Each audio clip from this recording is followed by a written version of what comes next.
Hello and welcome to Expedition Dogman. My name's Jamie and I'll be your host for this evening. Tonight we have a special guest, Mike from Cheshire. Say hello, Mike. Hi, good evening. Good evening.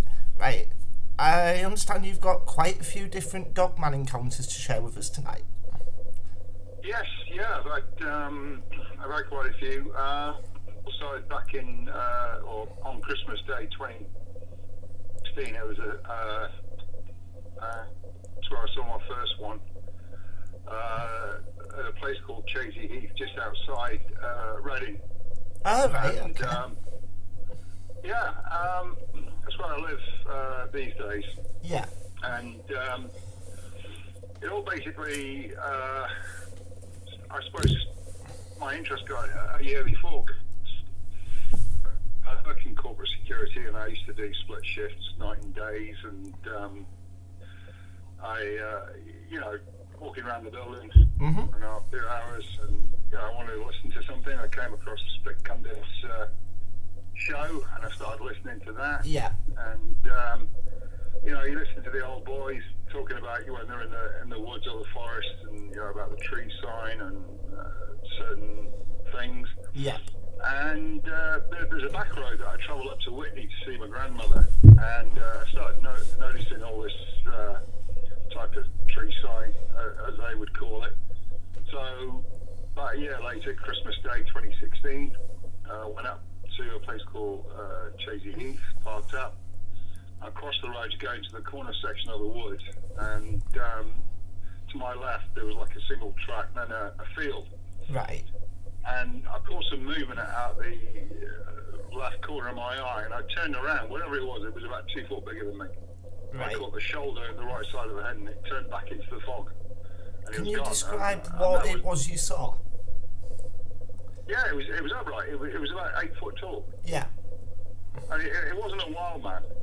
I mean, there are wild men around there, Mm-hmm. but it was canine. So that was like that was my first. Okay, right, that's interesting.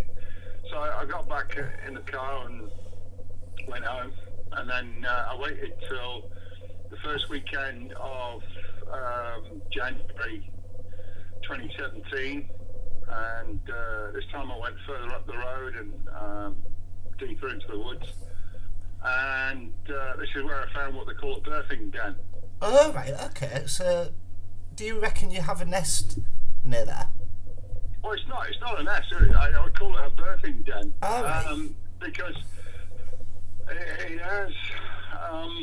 How I know it's a birthing den, because I listened to an episode of Dogman Encounters, and a guy actually physically described one. So when I saw it, I knew what I was looking at. But what I didn't realise, there was one up in the top of the canopy of the tree, looking down at me. And I got a picture of it. Oh, they have a habit of doing that. And I only realised about a couple of weeks later when I was going through the pictures. Yeah.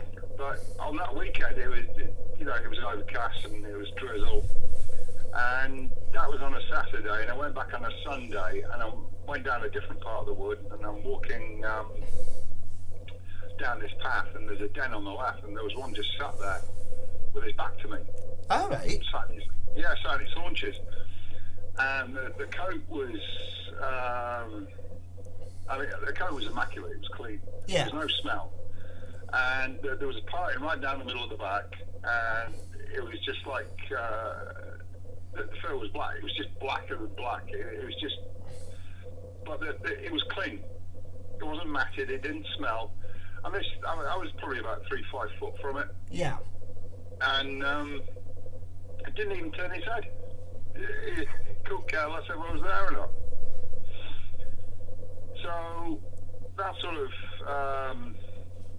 got me hooked completely. But at that point, when I saw it, I just turned around and walked back and I went home.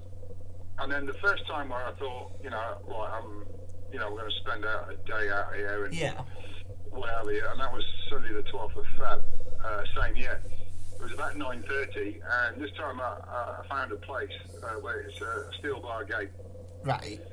And I got out and went around the gate, and there's about 30 metres of open ground before you sort of hit the tree line. And as I'm walking up, one broke cover out of the undergrowth on my left, and it kind of looked like it was gliding, but it was low to the ground, and it was going from left to right, and I didn't even see it. It just came up out of the undergrowth, and then it got up on two legs and turned left into the tree line, into the wood. Yeah. And then at the same time, there was one on my left chasing a pheasant, and I knew it caught it because I could hear the bones being crunched. It caught it, and you could hear these bones being crunched. And then there was one behind me, and it barked, and the bark was so loud. I mean, at the time, I was just absolutely rooted to the spot because I was absolutely petrified. And that sort of brought me to, and got in the car, sat for 10 minutes, and I thought, right, put my big boy pants on, got out, and I took some photographs, and then I was gone. But when I got home, I was going through the pictures, and out of the 7 that I took before I left, there was like this little black blob in 3 of them, and it was getting bigger.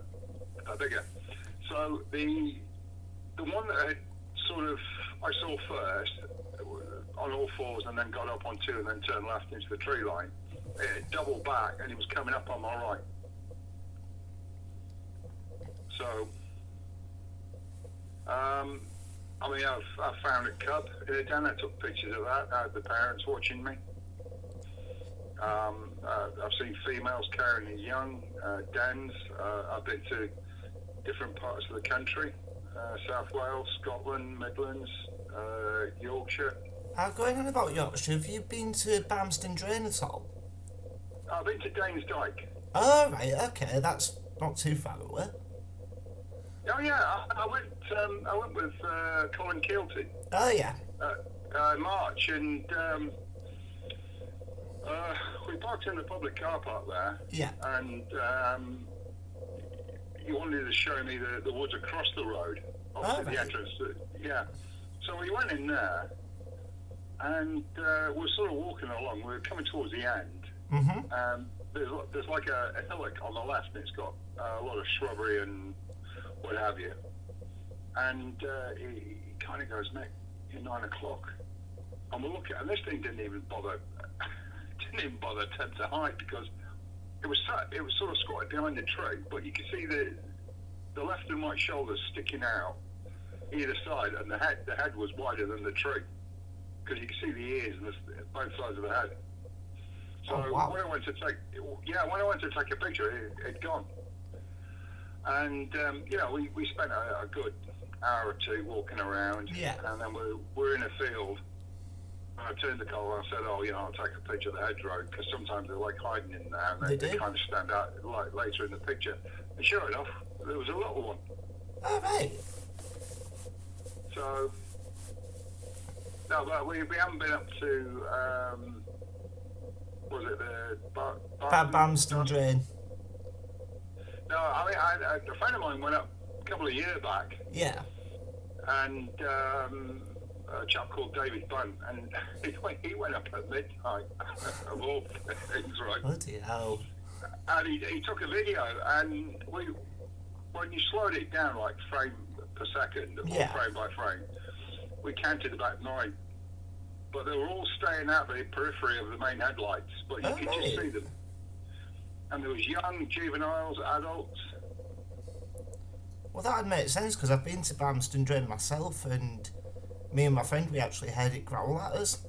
And we do believe as well that there is a bearfin den or a nest actually on Barmston Drain itself. Yeah, I mean, I've not been. I mean, I remember the headline about Old Stinker a few years ago. Was it the Daily Mirror or? Well, it was, first of all, it was the whole Daily Mail, and then the Yorkshire Post got hold of it about a wolf-like creature eating a German Shepherd. Yeah, it seemed like a lot of people, wasn't it? It jumped over a fence. Yeah, it did, yes. It actually managed to jump the train as well before it went over the fence. And Yeah, I mean, I think things, there's like so many places to go and so many things to do, and you got like this to-do list, and there's only like so many hours in the weekend or early hours in the morning that you can sort of fit in.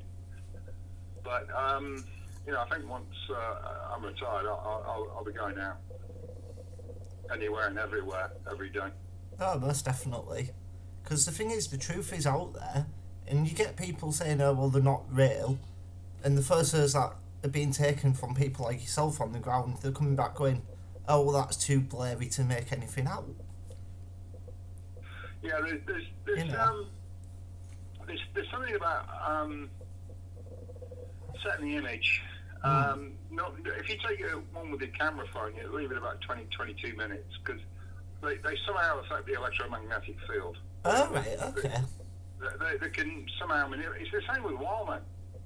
Oh, right. Or Bigfoot. I know Bigfoot have a habit of it. Yeah, you can take a picture and then you go home and look at it, and then it's not there. Hmm?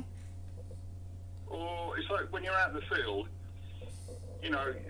a lot of people say, oh, 1 minute I saw it, and then when it disappeared, it like turned invisible. But it's like they have a way of cloaking. Definitely, I would definitely agree with that one. I mean, they're flesh and blood. I mean, they leave prints, they leave big piles of poop. I've never found a poo pile of them, but definitely found footprints out there. Oh yeah, I mean they have young. Yep. They can move around. I mean, it's just they're just a lot more common than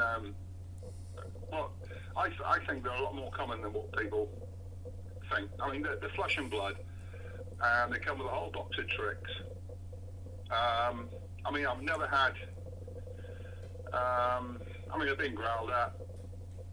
I think maybe 3 times where I've been like, no, it's time to go. Yeah. One time when I really thought I could have a sense that it was like 200 metres ahead of me. Mm-hmm.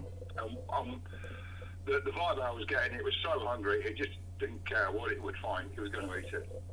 I was really, really cacking it. I can quite imagine. So I just turned around and left. Yeah. And would you say, in your opinion, that they're above us in the food chain? Yes. Yeah. Yeah. And that they'd think nothing about us. Jamie, the mouth is just full of teeth. You what, sorry? The mouth. You know the mouth on these things? Yeah, yeah. Yeah, it's just full of teeth. Oh, right. I can't say I've got that up close and personal ones to see the teeth. Sorry, say again, please. I can't say I've been that up close and personal to a dogman to be able to see its teeth. Oh. So that's quite interesting. Yeah, it's like when they smile at you. Mm-hmm. It's just like front to back, up and down.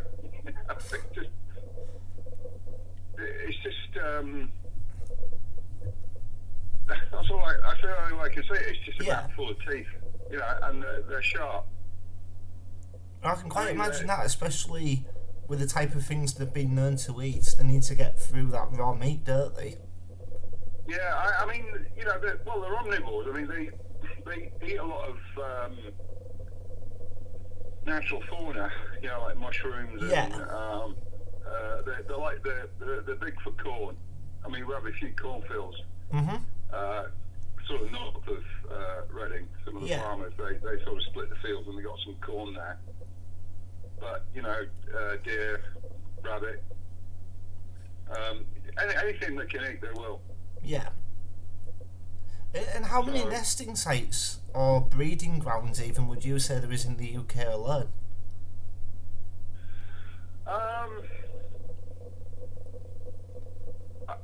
would, in terms of breeding, I think wherever their home territory is, so like the Packet Chase, that's where they breed.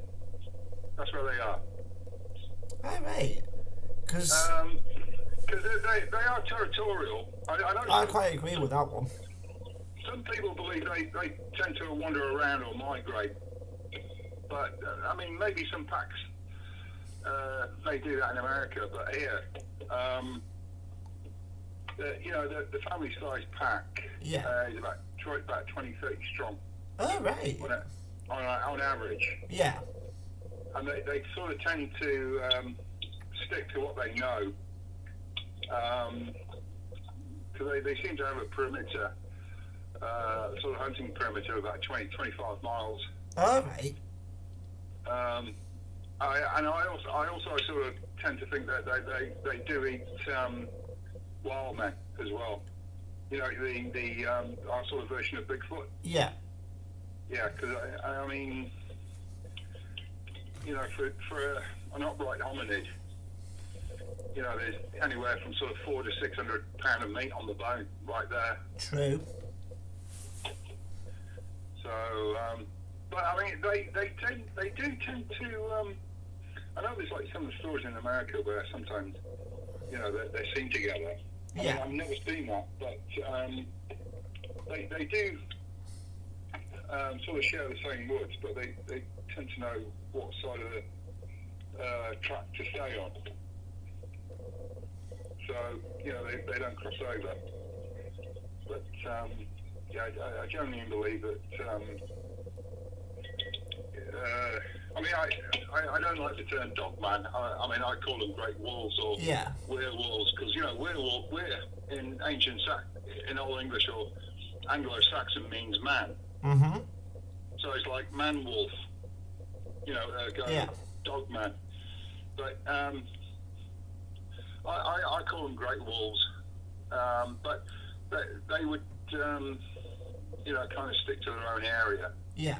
But I do believe that they do eat the wild man or the Vilvasa or Vilvasa, as we call them.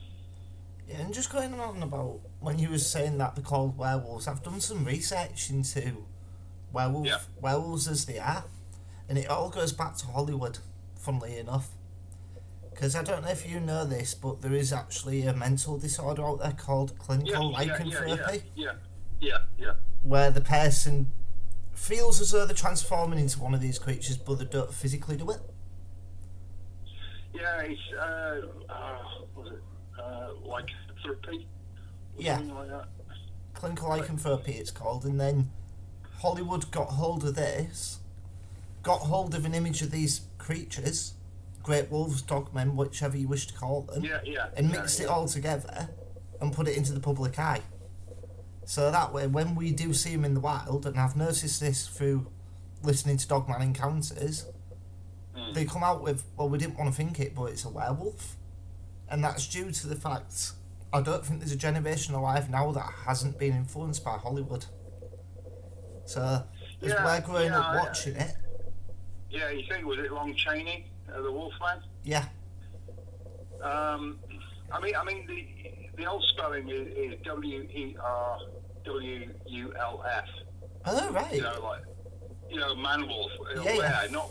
Not where as in WERE. WOLF. It's WERWULF. Yeah. But the thing I can't figure out myself is how they got into this country in the first place.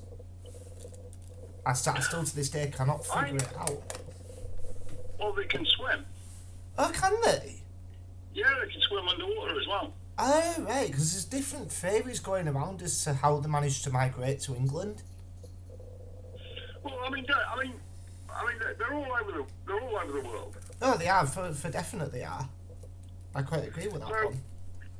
If you think before the end of the last ice age, you know, we were a part of continental Europe. Yeah, we was. I mean, yeah, so the River Seine and River Thames were one and the same. So about 10,000 years ago, obviously we split. Yeah. So maybe there was a population that was left over that kind of stayed on the island. That's very highly possible. So, I mean, maybe that way. But maybe some swam over. But they can certainly swim and they can certainly go under water. their jumping abilities. I've only ever seen one jump out in front of me. I mean, literally, like, way above me in mid-air. Yeah. And it was the most beautiful, graceful thing I've ever seen. It was just spellbinding. It was almost like a ballerina. It was just it was the most graceful thing I'd ever seen. So they've definitely got impeccable balance then, haven't they? Oh, yeah. Yeah. Which Yeah, again, a top predator will have. Sorry? A top predator will have such perfect balance as they're not trying to scare the prey so they can catch it. Yeah. I've said this to a few other people. Like, it's like when you're around, when you're watching squirrels almost like tiptoe through the woods. Yeah. I know it may be an over-exaggeration, but, when you see a squirrel try not to make a sound, across a sort of woodland floor covered with dead leaves, you kind of think, that they're around. I mean, you can get a sense of when you're being followed or being watched. And if they want you to know, they will put the full weight on the step, so it's like a thud. Mm-hmm. So, and that's letting you know they're there. It's like when there's another thing they do is thump the ground. Oh, right, okay. Right. Yeah. It's just not growls and sort of like strong nasal snorts of disgust, but they do like a deep-throated rattle. Oh, right. Now, there is I can't remember the video. It's a wild camper, an English guy. They just go out camping everywhere and sort of nowhere. And this guy's in his DOS bag and he's got his light on. He's making a video, and suddenly you hear like this deep-throated rattle, and you can see he's absolutely pooing his pants because he's never heard this sort of thing before. And he's like, "What the hell's that?" Now, that is a scientist to say, "You stay right there because I'm over here, but I'm letting you know I'll be moving on. But at the same time, you stay exactly where you are until I'm gone, and we're good." So it's as though this guy's gone into this dogman's territory, and it's like, you stay there or I'm going to have you type thing. Yeah, but I'm moving on, but you stay right where you are, and I'm moving on through. Yeah. But you hear this in the video, and I don't know whether this guy made this last year or earlier this year. I mean, I only saw the video January time this year. But you can see he's like, what on earth is that? That's very interesting. And as well, moving on from that, I've been doing a lot of research into the LBL and into America, and the government keeps popping up everywhere. The fact that the CIA and all the American agencies know about these creatures. Yeah. And I think over here it's very similar. Obviously, we don't have CIA, but we have MI5, etc. I would agree with you. I would agree with you because myself, maybe 3 or 4 other people that I know that are really into this subject. We've had some funny moments socially. Yeah. Like strange phone calls. Oh, right, okay. White powder in an envelope through the post. It's a bit random. Yeah. White powder envelope put in the post. I've been followed. There's a couple of other people I know that have been followed. But the question is, why don't the government want us to know about these creatures? What are they trying to hide? I don't know. To be honest, Jamie, I couldn't answer that one. But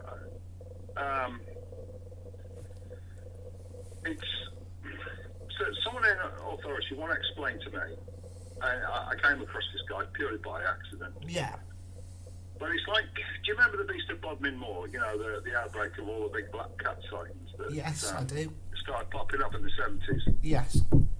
Well, it was explained to him, as it explained to me, was that basically they get Joe Public to go running around like nutters with all the videos and the cameras and taking pictures. Mm-hmm. And you build up such a body of evidence that at some point, when officially they're asked about it, they go, oh yeah, well, you know, they've been around here like 10,000 years. You know, it's not. No. So they get the public to do all the legwork for them. All right. Okay.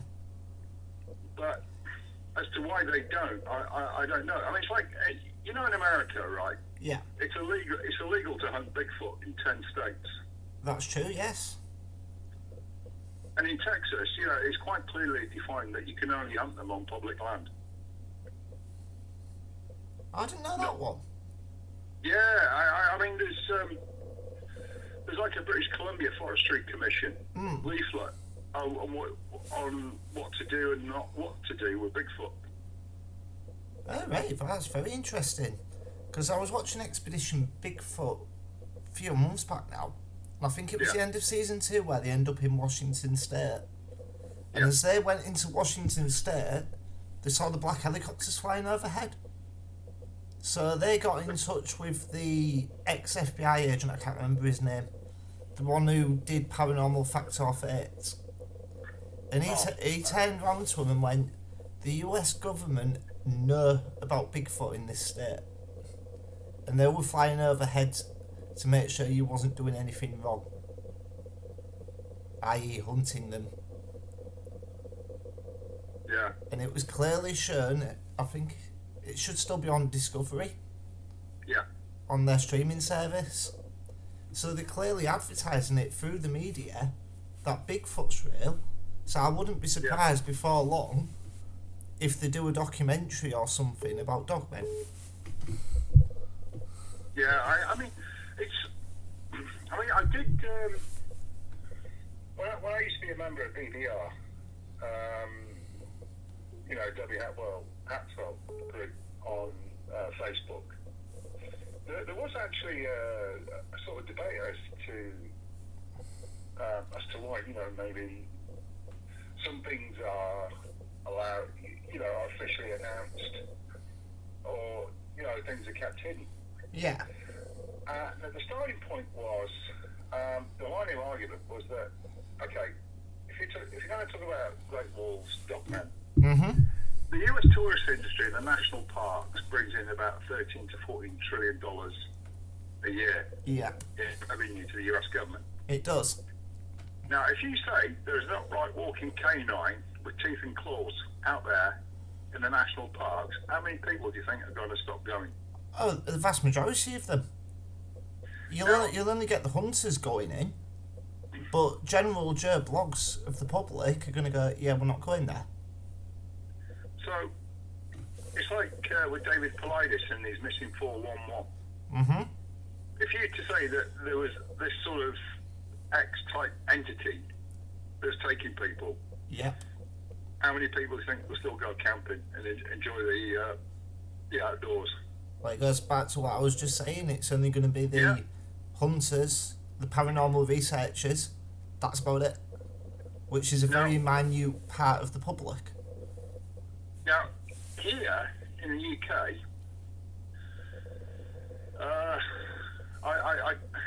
there's only like a couple of Google searches. I'm not going to say it's a serious piece of research, but basically I put out there like camping, caravanning, motorhomes in this country. Is like 67,000 jobs. Oh yeah. And you know we're talking like £1.5 billion a year industry. True.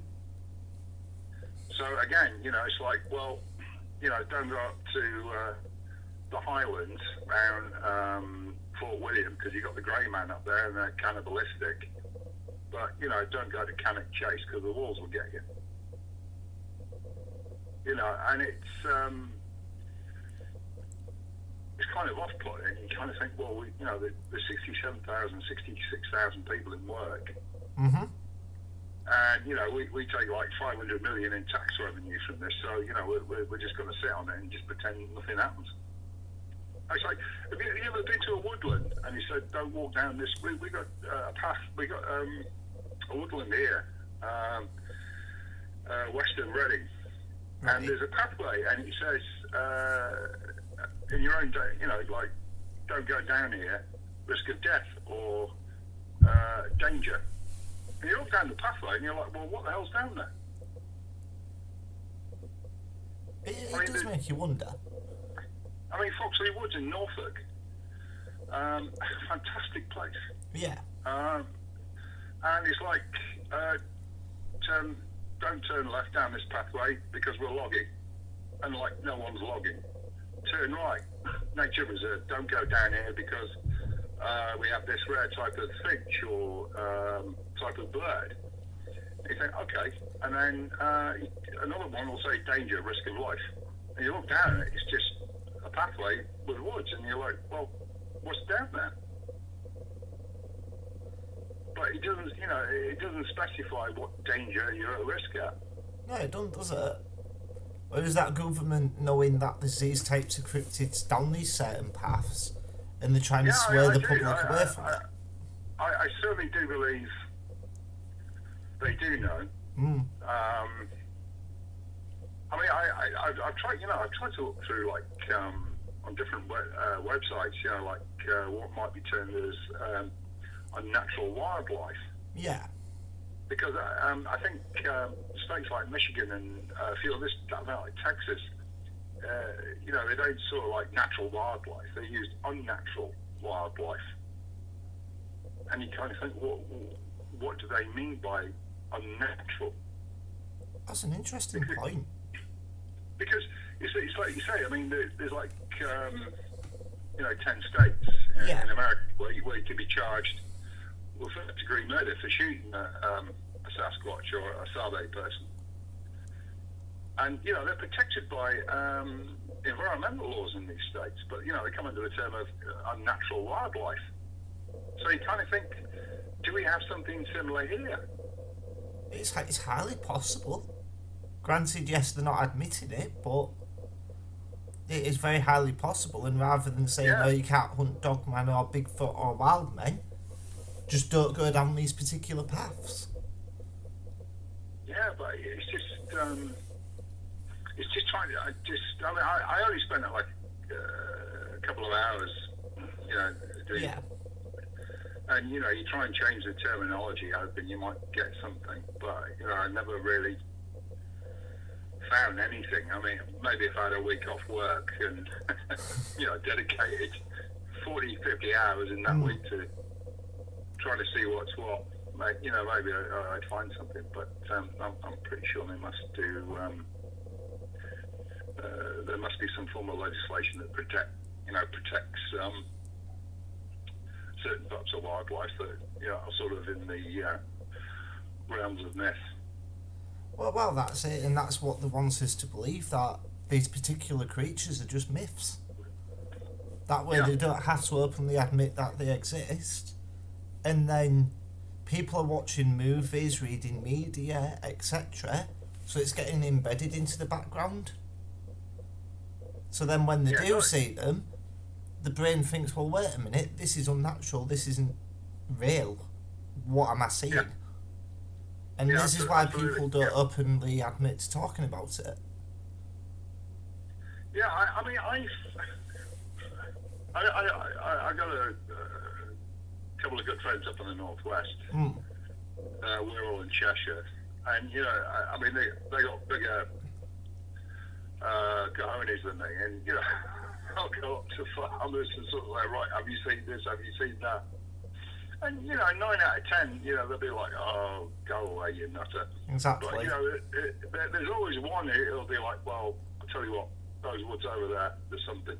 But they won't specify what it is, and they get permission to sort of go on the land and walk around. Yeah. I mean, there are some farmers who openly sort of say, oh yeah, I see them. I mean, I once joined a farming forum, and this is probably about 6 years ago. And I did post. Has anyone seen a shook or a large wild black hound? And out of I had 16 replies. 14 were dismissive, but 2, one was from Norfolk and one was from Suffolk, and they were sort of like, I see 2 every morning leaving the woods. My cows go crazy, but he said they never attack the cows. And there was another one, I can't remember where, in Norfolk, but he was like, they're around here, but they don't do much. So that was on a sort of large farming forum. So there are some people out there who are quite willing to respond to questions. Yeah, but it's like you said, they're few and far between. Because most of these communities have a habit of sticking together, and like you say, when somebody sees something, they close up shop. And I mean, maybe it's because of fear of ridicule or reputation. Definitely. I definitely agree with that one. Because even on Dogman Encounters, when Vic has people on and he's asking them, well, does anybody in your area know about him? And they go, well, if I was going to mention it to people would think I'm a nutter. Yeah, I mean, actually, yesterday I was in a place called May Lane, which is in Oxfordshire, and it's a private estate. Yeah. And I normally walk along the main road, but yesterday I got a bit tempted and I crossed the field, and the chap in a 4x4 came up to me, and he was the estate owner for this particular wooded estate. Mm-hmm. And he was really nice. I understand what he was doing. So I said, I saw one in here X amount of years ago. They're in here and they do this and do that. And I showed him a couple of pictures, and he was like, "Oh, right." So it's he didn't sort of like tell me to get lost and or anything like that. He was really quite surprised when I showed him a couple of pictures, and I said, "Right, you see this one here?" And he goes, "Yeah." I said, "That was taken over by the corner just over there." He looked over and he was like, "Oh, really?" I said, "Yeah." I said, "There's a couple of real big ones around here." But shook hands, and he said he'd never seen anything. Well, that's it. Is it a case of they only show themselves to certain people?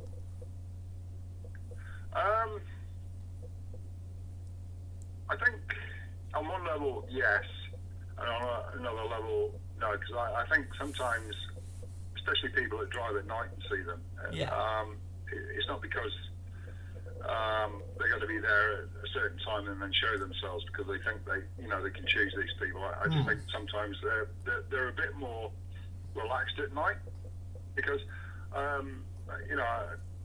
sort of say, well, they kind of clock on for work between 11 at night and 4 till the following morning. That's when they're mainly hyperactive. Yeah. And I think people would see them a lot more. But then again, for us, it's silent hours. Maybe 90% of the population are in bed tucked up. Normally, yeah. Yeah. It's like I saw one going back to when I was 19 years old. I didn't see the physical of it, but I saw its shadow walking past the window, and it scared the crap out of me, to be quite honest.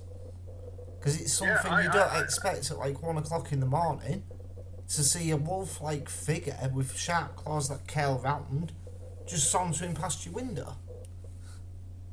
No, I mean, they're really blasé. I mean, even in, when people see them in daylight, they don't really care if they get seen or not. No. I mean, they seem to be more peeved at the fact that maybe you're taking a picture of them or a video. It's like, it's like you're intruding in my privacy. But if we don't get photos and videos, how are we supposed to continue to research them and prove their existence? Absolutely. which is the driving force between what we're all trying to do. We're not out there to harm them. Oh no. I mean, they definitely know if you're going to be if you're going to be a bit of a dick, just for one of a term.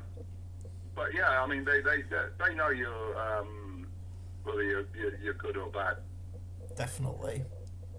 It seems to me they have quite a good judge of character. Oh yeah. I mean, it's well, I mean, you know, when you're out and about, I mean, they get the scent of your smell, and you know, there's so many chemicals in your scent when it's coming through your skin. Mm-hmm. They can definitely get a sense of if you're good or bad. I mean, I've been sat in the woods and I've had young cubs just come run up to me and then just quickly bolt away.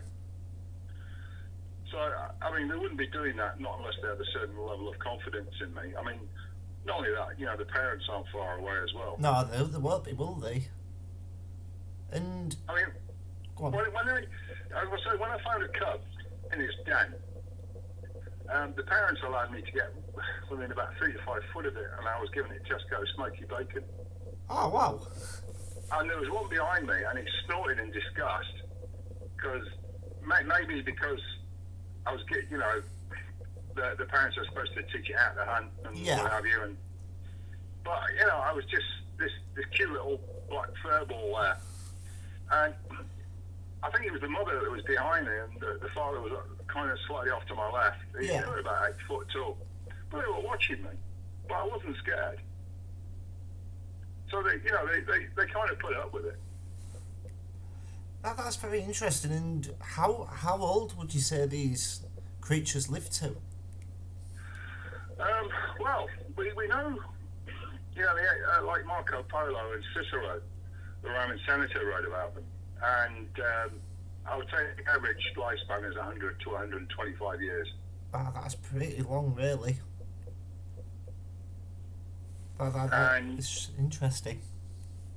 And I think probably Cicero said, you know, if the females only give birth once in their lifetimes. But I mean, I always took that as a standard thing. But I mean, every year I've been up to the woods where I go, just outside Reading. I've seen new cubs every year. Exactly. I think you could take it with a pinch of salt, really, that they can only breed once during their lifetime. Because if that was the case, then surely that would be the same with humans. Because I do think on some... Well, it's going quite into the scientific side of it, really, that we share certain types of DNA with these creatures. And that they was actually... I personally believe they was on this planet before we was. I mean, you heard of Dr. Melba Ketchum? And I can't say I've heard of him. It's a lady. She's the one that did the genome for the Sasquatch. Was she the one on Expedition Bigfoot? Yeah. Yeah. Scott Carpenter and all those guys went out and got about over 120 or about 114 samples. And she tested them, and well, she's doing a dogman genome sequencing now. Oh right. And I know a few years back there was in America there was a dogman attack on a family, and they got some DNA samples from that, and the prelim result, it was a mixture of human and timberwolf DNA. No, that's interesting. And I think some outside agency, maybe 20, 30,000 years ago, that was playing around with life forms on this planet. I quite agree, and personally I think that was the Anunnaki, because if you look back through ancient texts, that's the one name that keeps cropping up time and time again. Yeah. And personally I think, this is just my personal view on it, Bigfoot, dogmen, other cryptids like that were here on this planet first.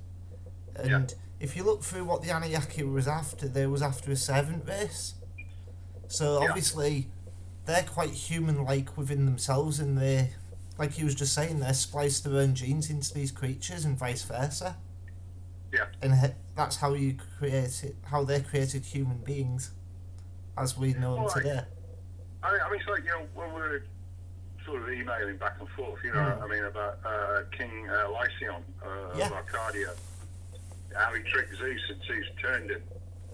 So, in myth, you're a certain relatable biological experiment. Mm-hmm. And, King Lycion became this wolf man. True, he did. As his punishment for giving Zeus meat from his dead son. Yeah. And then, Zeus in his wisdom reanimated Lycion's son. So we're talking about reanimation. True, we So are. you've literally got a miniature sort of Frankenstein Wolfman story wrapped up in one story. Oh, definitely you have, yes. And there is also talks of these creatures in the Christian Bible as well. Granted, Yeah, well, just in right. passing, but Yeah, St. Christopher. yeah. He apparently encountered an island that was full of these types of creatures. I mean, there was one, Scott Carpenter did, it's only about 80, 90 pages long, but basically it's a publication of all collected stories through the centuries of these creatures. And there's one in particular where a group of monks in Italy going around converting towns from paganism to Christianity. And one of these monks was larger than the rest of them. And, they're all dressed in these sort of cowls. And the town refused to convert. So the big monk took his cowl off and it revealed himself to be one of these wolfman creatures and killed 47 people. And then the town converted to Christianity. That's interesting. And talking about Christianity and Italy, I wouldn't be surprised if there's stuff in the Vatican vaults relating to these creatures. Because there's a lot of things hidden down there that they don't want the public to know about, which contradicts their religion. Well, I mean, if you what's his name? Bishop Irenaeus of Lyon. I think 2nd or 3rd century AD. He wrote a book called Against the Heresies. Yeah. And I think there's like three volumes, but you want to get volume 2 and read chapter 22. And he kind of almost gives the game away in that chapter, about Christianity. So it's because Irenaeus is considered by like one of the early church fathers, one of the founders of the faith, and Yeah. and it is considered that he knew a lot historically. That Christ died before his 50th birthday. True, he did. And actually, the one in the New Testament is an amalgamation of 2 separate characters. Oh, right. There's one where St. Paul said he did not know the crucified one, but he may have known the one that was referred to as the Egyptian, or St. John the Beloved. So, Can't say I've heard about that one in particular, but there is different rumours as to where Jesus went, but that's a totally different topic within itself. I mean, there was there was a ultra-religious, nationalistic movement, in Judea at the time. 1st century BC, going into 2nd century AD, that kept launching revolts against the sort of Roman occupation and the pro-Roman Jewish establishment. You got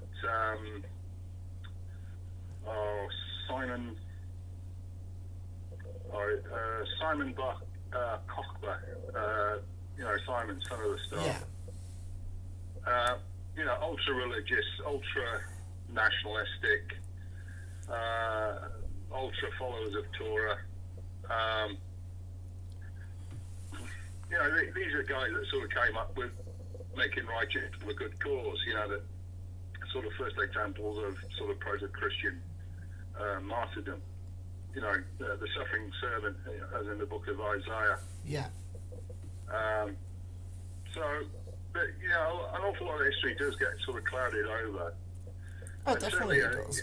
The early church fathers made an extreme effort to sort of write Jesus' family out, of history, turning brothers and sisters and wives into cousins and nieces and what have you. Exactly. That just goes to prove the point of what we've been talking about throughout history. There's been cover-ups. And there's certain books in the Bible that were wiped out. And the majority of these dog-headed men, as they call them in the Bible, were wiped out of it. Because it didn't fit with what they wanted to teach. Absolutely, yeah. Definitely. So, there's an awful lot of rewriting of history. Yep. But to a certain extent, where there's always one or bits of written, recorded history that somehow managed to survive that always sort of come down to us, and you sort of say, well, actually, this historian said this 1,000 years ago, and this guy was considered like top of the history tree. This guy knew what he was talking about. But there's always has to sort of discard or ignore other historical works that sort of put sort of contemporary history to shame, or can actually refute sort of contemporary history. So there's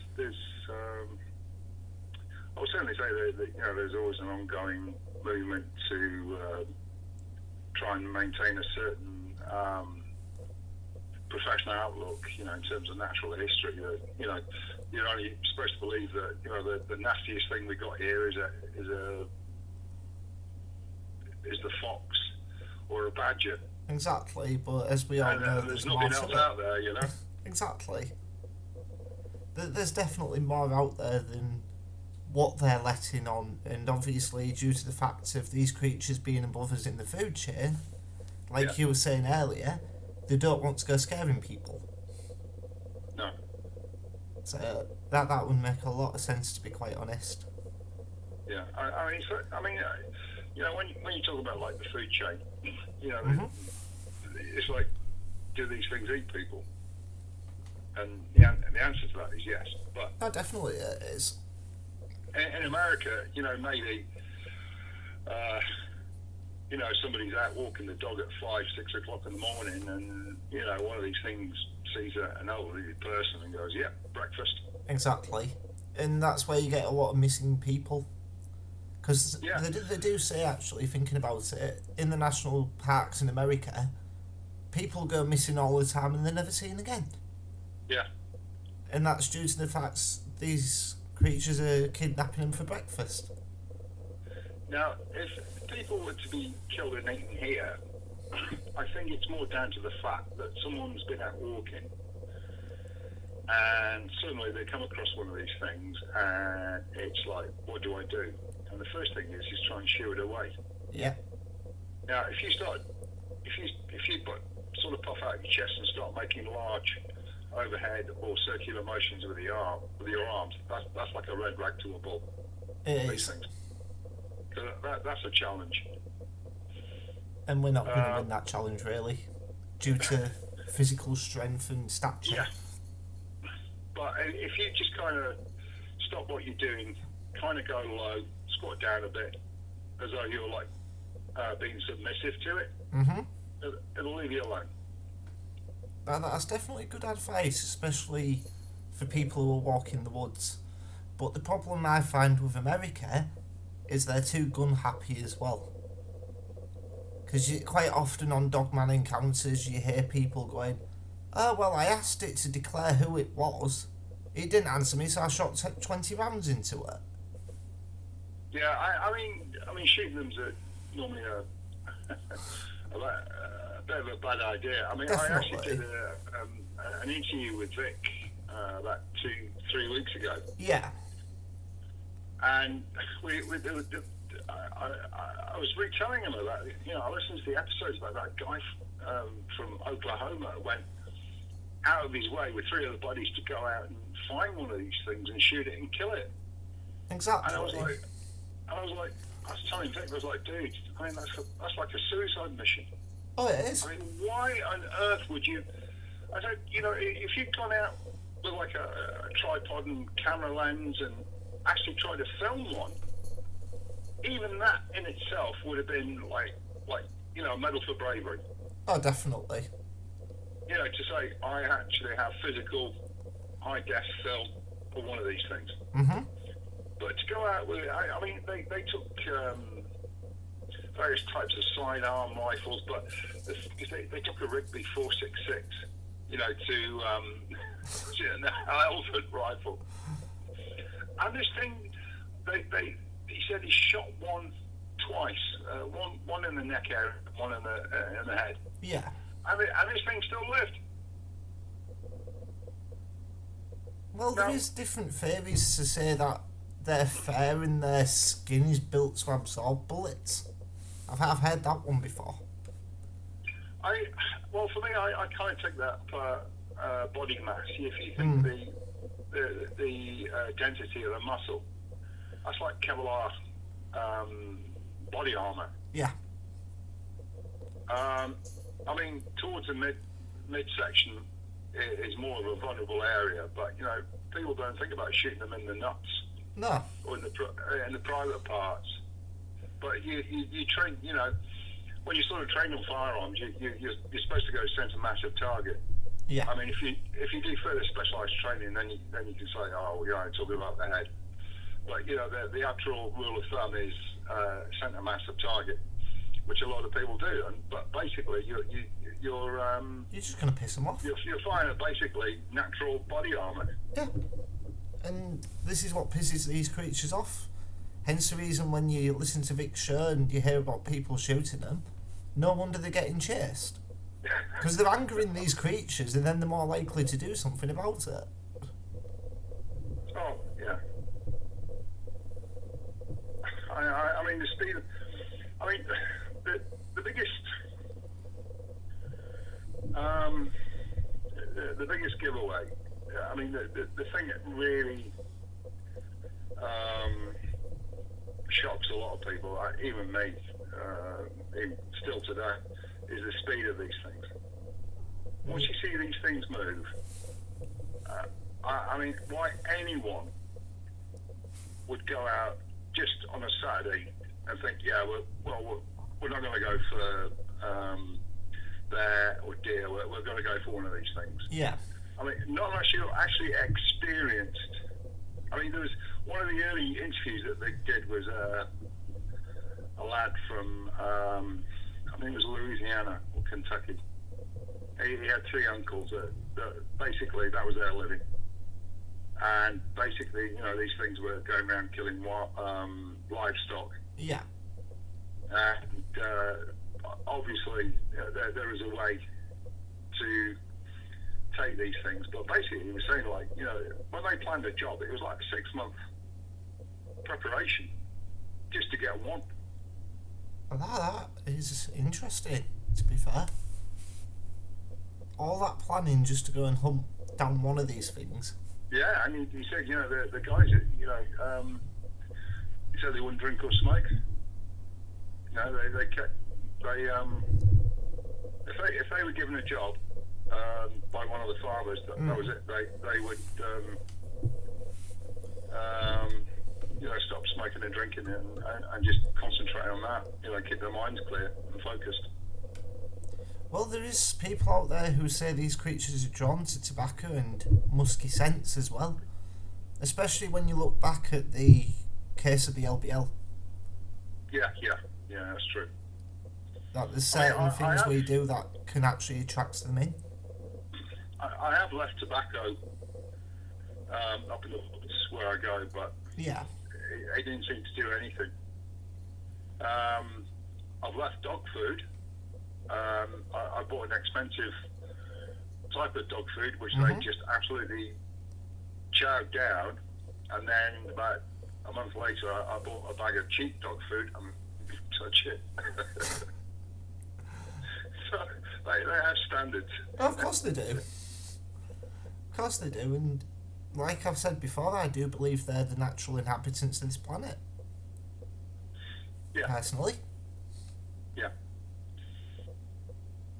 Yeah, I mean, I certainly agree. They've been here a long time. Definitely. So, I mean, otherwise, you know, sometimes you hear, like, you know, some people think, you know, they sort of come from government labs and, you know, they've been tested as soldiers. And I mean, yeah, maybe one or two examples. Yeah, I do think there is a possibility in certain countries that this has happened, especially in America. Yeah. Because there's different, how to put it, viciousness with these creatures. You get some that are placid. You get some that are just attack anything on sight. Yeah. So I do think in America there's different forms of these creatures that some are natural and some have actually been genetically modified. Yeah. To be the next super soldier, which would go into the... I don't know if you've ever seen the film Dog Soldiers. Yeah, I have. Yeah. There is... I think that's more of a case of over the pond than it is over here. But I do think certain armies are training these creatures up to be the next frontline soldiers. And they would actually be the perfect killing machine. Because there was rumours... It wasn't on Vic Cundiff's show, it was on Jeffrey Donnelly's show. Alright. Where he got talking to an ex-CIA agent called Victor. Yeah. And he was going on about how they'd actually train these creatures to go over to Afghanistan. I know they do have them naturally in Afghanistan. Mm-hmm. Because I mean, I was talking to an ex-para. I won't give any names, but No, obviously not. At the forward fire base where he was, he said every sort of Tuesday, Thursday night, a pack of 12 of them used to walk right in front of the gate. Just bimble along and just go up the valley and disappear. They just one would stop and look up and just out of curiosity. But Yeah. he said, like on these 2 nights at a certain time, you know, we got these lights going out so many meters so we can see anyone trying to sneak up on us. And he said these things would just bimble right across the front of the fire base. And just, you know, I mean, they wouldn't do anything, but he said now and again one would just stop and look, just out of curiosity. I do think they do have a high deal of curiosity, and Oh, God, yeah, do they ever. but the reason we don't see them all the time in the towns is due to human behaviour, really. Because I mean, Jamie, they come into town here. Oh, do come they? into Reading. Yeah, I mean, I've had them at the back garden at the front of the house. I mean, there's where I live. I've got the River Kennet, maybe about half a mile from me. Oh, right, okay. Yeah, they're all down there. Well, it's a natural water source for them, I suppose. Yeah, I mean, I mean, what? In fact, the first time I ever got growled at was outside work in the early hours of a Sunday morning, and we're right next to Reading Central Station. Oh, So right. it's like that. Yeah, between 2 and 3 in the morning. I mean, Vic had a guy from Reading back in, I think, October 2017 time. Yeah. I mean, it's episode 222, and it was a written account. He went to a part of Reading midnight because he said he was an insomniac, and you know he'd go out for these walks. Yeah. And you know, he saw a 10-foot one there at the end of the lane. So, and where this lane is situated is no more than about half a mile from the woods where I go. And that is very, very strange indeed. So it sounds like it was wandering down to go and get some water from the woods near where you are, by sounds of it. Well, from that location, I'm maybe about 3-4 miles. Yeah. We've got the River Thames here, we've got the River Kennet. So, I mean, there's plenty of fresh water. Definitely. So, but yeah, they come into town. I mean, I'm pretty sure they do the same. I think it counts as David Bunt in Cheshire around Winsford. I mean, they're in the town early hours of the morning. Well, up here in Hull, where I'm based, they usually come up to Clough Road, which is, well, they normally follow the River Hull up. Yeah. And there was actually a report in the 80s that the old stinker, as we call him, was loitering around the industrial estate. And he's been spotted numerous times wandering around there in the early hours of the morning. I don't think he's made it up into the city centre, but definitely on the riverbanks into the towns, you could quite possibly you'll see one. Yeah. I mean, there's to go up to the place where I go, you got to cross the Thames and go into Caversham, and then turn left and go up through Maple Durham. But I mean, there's loads of restaurants and cafe bars around that area. So, you know, in the waste bins, there's plenty. I mean, there's plenty of food all around here. I mean, considering the size of some and the weight of some of these things, I mean, there's plenty to eat. Exactly, it makes you wonder how many other people in Reading are actually seeing these creatures but not coming forward. Oh, I tell you what, from personal experience, I mean, one of my former neighbours, you know, this is going back right at the start when I really got into it. Yeah.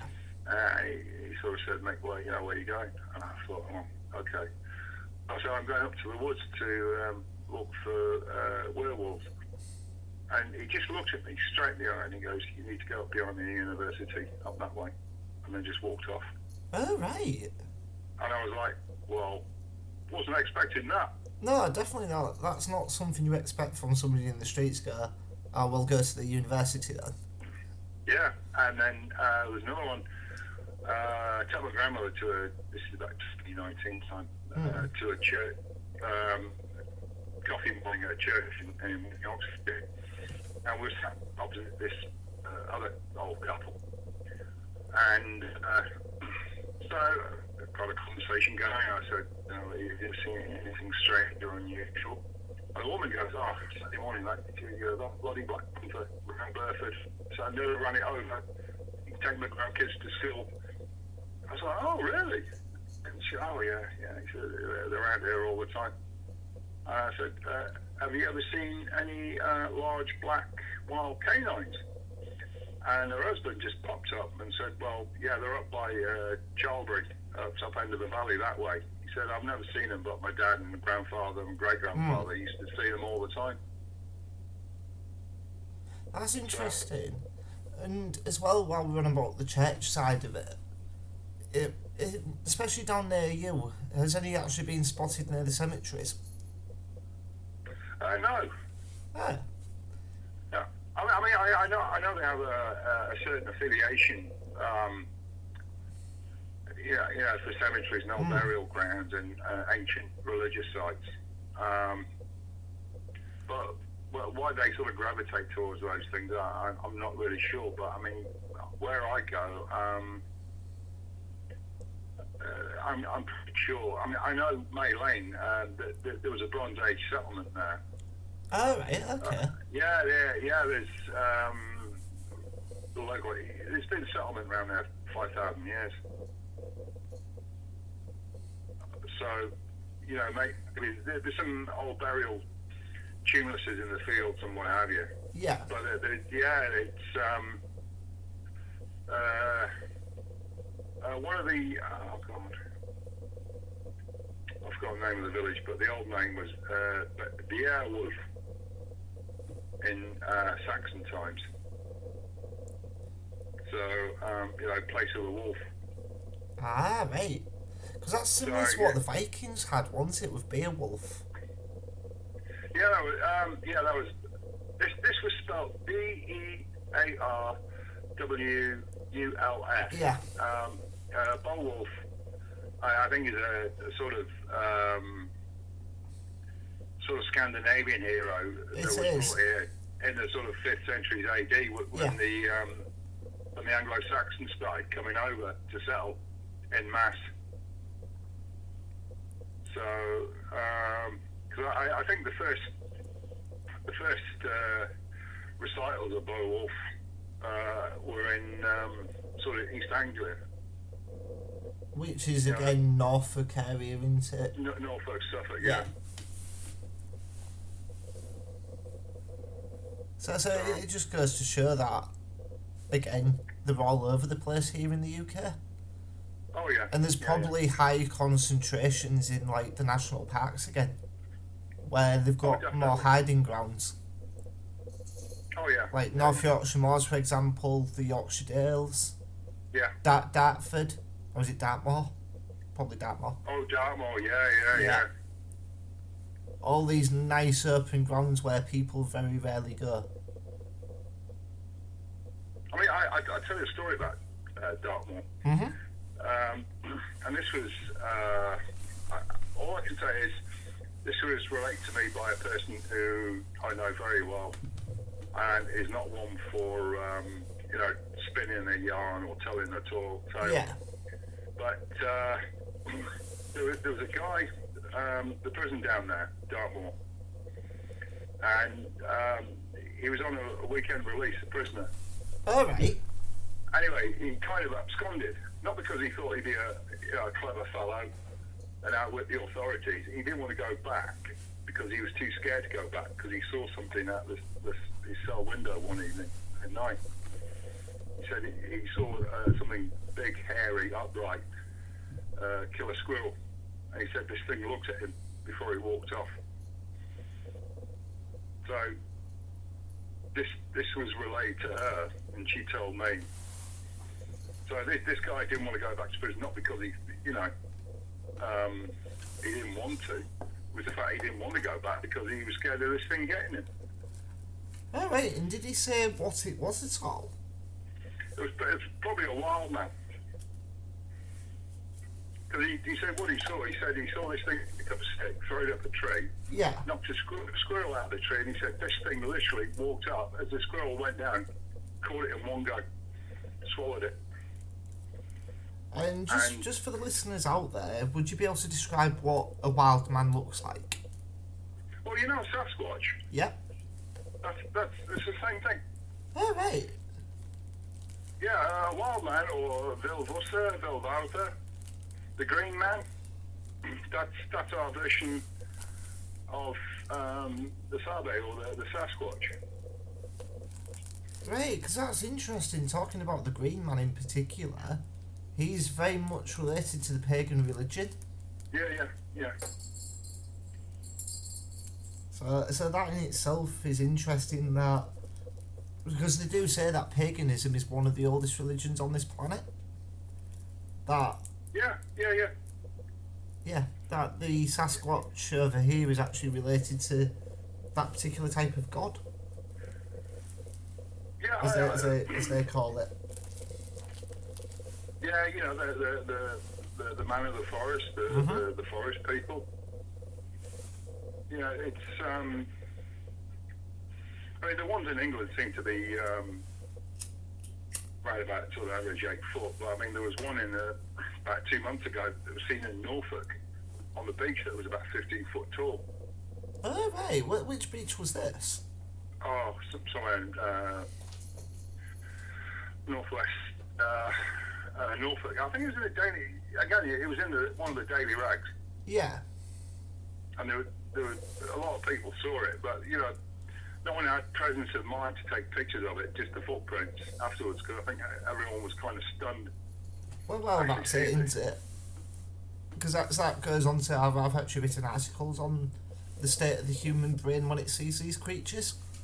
We generally go into a fight or flight mode, so rather than automatically getting the nearest camera we've got, which generally is the mobile phone, in that instance we just don't think to take a photo or to try and follow it a little bit. Yeah, because I mean you sort of condition us to say, right, that's apple pie. Yeah. That is a cup of tea. That is your mum. That is your dad. Yeah. Oh, that's a 10-foot hairy creature. run from it. Oh, right, okay.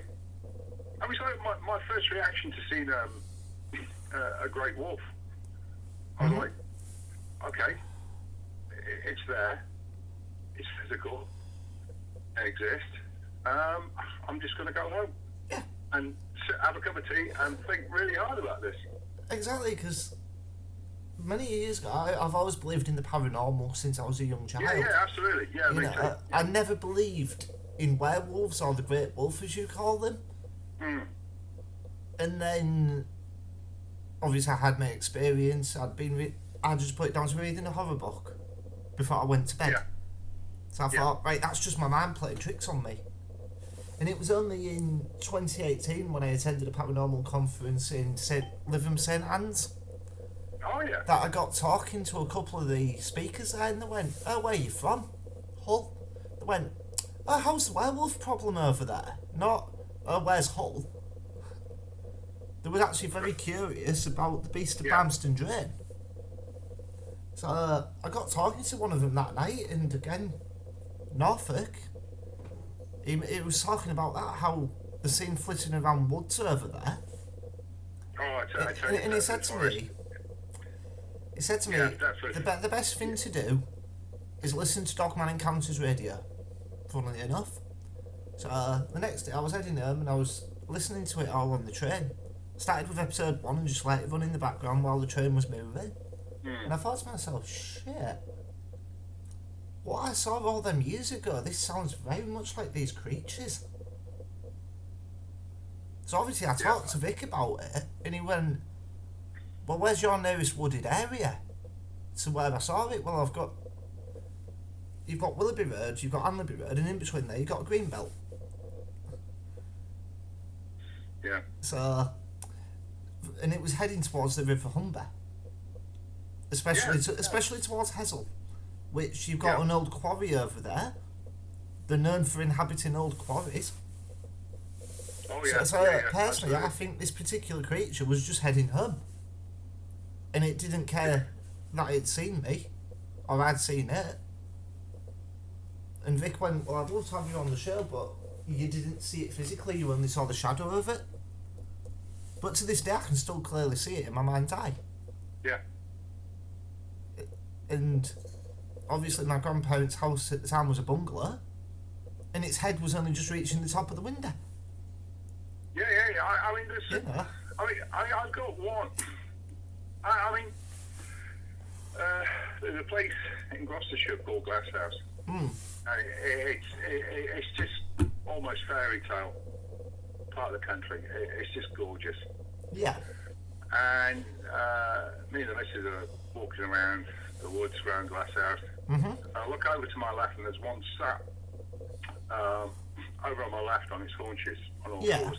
And it moved so fast, it came round to the back of us and came in behind a bush with a fence in front of it. And I said to the missus, "Turn this way, let me take a picture." She turned and smiled. Now, my missus is 5'11". Yeah. This thing is on all fours, and it's about the same level at head height as her. Oh, wow. And you can see the head behind her. Yeah. And she's smiling. And I said, "All right, thank you." I didn't tell her it was there. No, so I don't think she would have believed you, to be honest. No, she would have run there. Oh, no, she's had a couple of incidents. Oh, right. She runs a mile.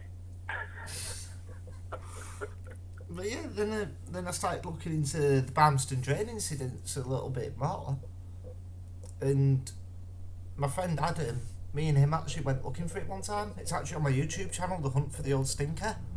Yeah. It's the very first video I ever did, was the actual investigation we did into Bamston Drain. We found its footprint. We found what looks like a den. And to me, they do exactly what Bigfoot does in terms of creating these dens. They'll get branches and fold them over to make like little huts. Yeah. And we actually found one of them. We walked on a little bit more from it, not thinking about it. We was just happily recording and talking about it. We had the growl, and obviously the other side of the Bamston Drain, you had a field with horses in it. Yeah. It managed to spook the horses to the point they was cantering up their field, and just below, well, just after the first woodline clearing, you've got a bridge which connects the horse field to the farm fields. Yeah. And these horses were happily trying to block that bridge off. As if to say, we're scared. Yeah. And obviously, we lagged it out there at that point.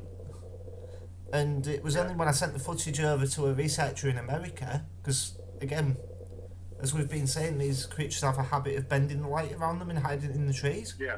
Yeah. He's got software which can remove them layers of light. And there it was, sat up in the tree. It's as though it was watching what we was doing all the time. Obviously, we found its den. It wasn't too happy about that in itself. So it growled at us. As if to say, that's mine, go away from it. Yeah. And it was obviously that loud that it upset the horses that were in the field opposite. Yeah, you can always leave a thank you gift, like a pork chop or a sausage roll. That's what I used to do. Now I just leave either sausages or pork steaks. Ah, right, well, that's very interesting to know next time I go to Barnston Drain, because I am on about going and doing a follow-up visit to try and get a clearer photo of these things. And just say, look, I'm not here to cause any harm, I'm just here to research, observe, and look, I come in peace. Mm-hmm. Say that, or think it, they'll pick it up. Yeah. And you should be okay. Definitely. You've got, repetition is key, you've got to keep going back. You do, don't you? So it gets so used to you that, eventually it's like when you see your neighbour on a Sunday morning, you're like, you did, instead of saying, oh, morning, Jeff, you're like, just nod your head and go about your business. Mm-hmm. So, I mean, they're, I think our guys are not super aggressive, like they are in Canada and America or South America.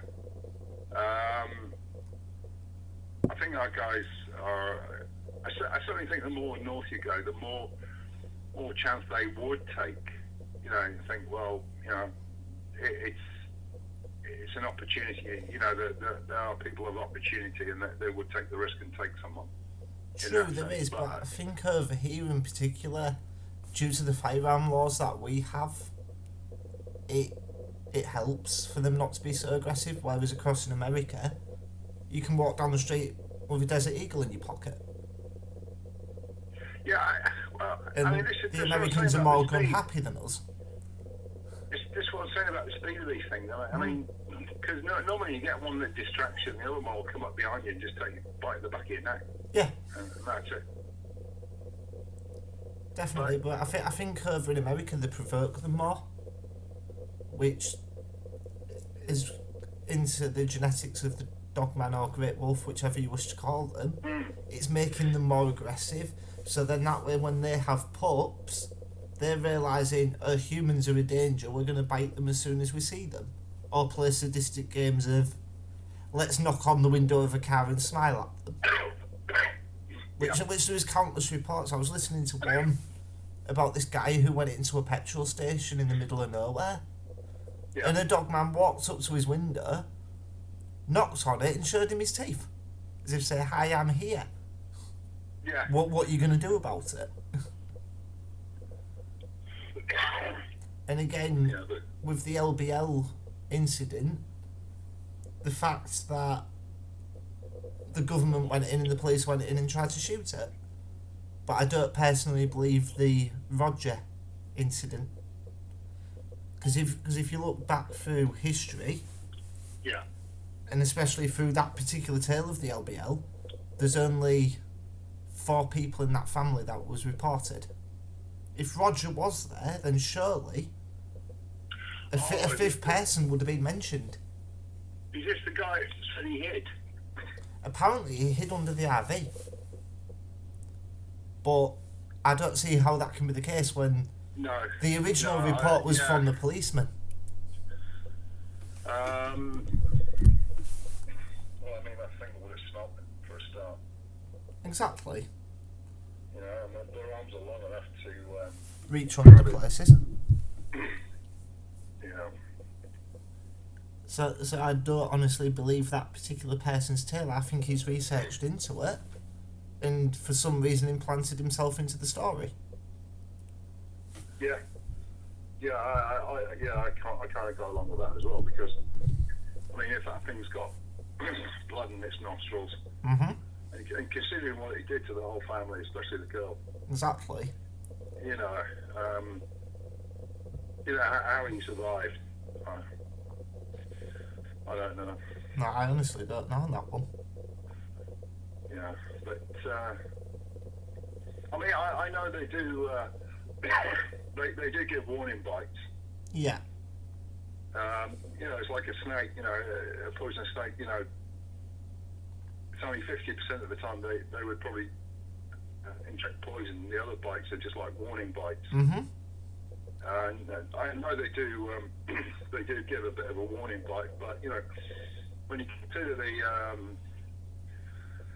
size of the teeth on these things, you know what it might be to the grey wolf is like a bit of a net, you know, to you. It just might take a big chunk out of your arm or take your hand off. or leg, you know. Yeah. But yeah, I think as a whole, I mean, you know, it's just, you know, if they want to scare people away, it's just the sheer size of the thing, you know. Oh, definitely. Anybody else will be like, that's it, I'm out, I'm gone. Yeah. You know. And then in some cases, they actually chase people off their land, which goes back to what you were saying about them being territorial. Yeah. Yeah. Well, I think it's about time for us to get out of here. So I'd like to say thank you for your time. Well, yeah, thank you. You're more Thanks than for the welcome. opportunity, Jeremy. Thank you. You're more than welcome. Thank you. All right, mate. Hi. Bye-bye. Bye. Bye. And that was Mike and his tales and a discussion onto what a dogman is. And especially it was interesting hearing about how they're around here all the time in the UK. And also I'd like to quickly just mention, thank you for listening. Please do like, comment and subscribe, as this will help the channel to grow and go. Please do share this with all your friends.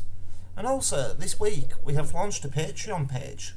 So if you would like to support us as we are looking at getting back out into the field, it would be greatly appreciated if you could sign up to our Patreon. The link will be in the description below. And on here, we'll be putting the exclusive images that we find. And also, it's only one tier at the minute. And on here is where we will be posting, like this video for example, a day or so early before it's live on YouTube. So if that's something you would be interested in, please hit the button down below. And don't feel there's any pressure, but it would be greatly appreciated if you could. And until next time, my furry friends, be aware of the howl.